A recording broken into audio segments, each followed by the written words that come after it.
We need a new Nigeria. When His Excellency Mr. Peter will be talked about the Lagos-Calabar coastal way, which the government of Tinubu is embarking upon, that it is unnecessary. Many Nigerians, we talked about this severally on this channel, regarding this unnecessary project, when we have a lot of projects that have been abandoned for the last 20 years since the return of democracy. The APC-led government went headway, trying to say that he is still hanging on to the loss in the election of 2023. But the question still remains, why the turnaround now? Nigerians want to know, why the turnaround? But according to the news, in order to protect the submarine cables, the Lagos-Calabar highway has been rerouted back to its original path for a distance of 9 kilometers, moving away from the shoreline. So there was actually an original plan for this.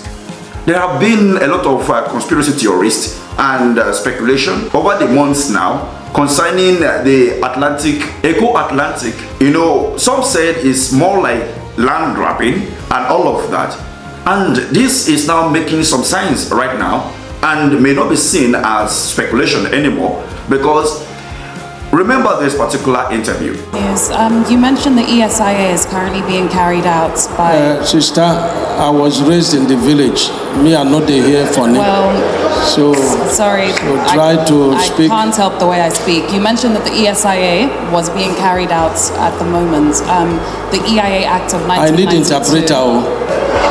Well, you have enough people next to you. The EIA Act of 1992 states that an EIA must be approved by the Federal Ministry of Environment before the commencement of any project, unless an exemption has been given. It's not done so. There is preliminary approval, there is final approval. And the Minister of Works, you know, sent this Arise correspondent, you know, with a lot of banter during town hall meeting.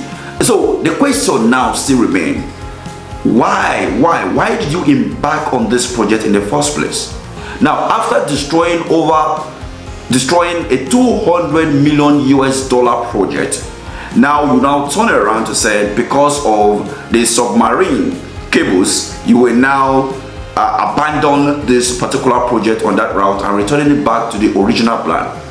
This will now, you know, bring us to the fact that the EIA Act that was ignored by this said administration and the Minister of Works probably may be the reason why this is happening.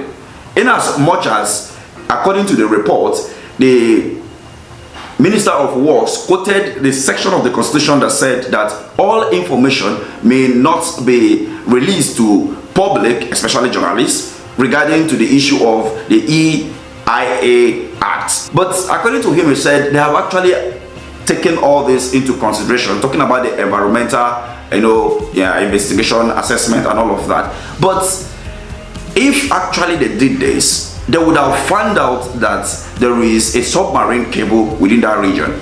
Hence, they will stop that low barbaric activities, which led to the demolition of landmark, a beach. This is a beach that brings, you know, tourists to Nigeria, that generate revenue for Nigeria, in one directly and indirectly. But now that they have demolished it, what next? Will they now return the place back to landmark? That's another question. Now they have been talking about houses that are that way that will no longer be, you know, affected, and they're now thanking the honorable minister that he has done well by, you know, staying away from that project, which doesn't make any sense at all. What happened to this landmark beach now? What happened? Will they now compensate him and leave him now to operate in that place? This is the reason why we are finding it very difficult to attract foreign direct investment since they took over power on the 29th of May 2023. By next week Wednesday, they will mark exactly 1 year in office, 360 days in office.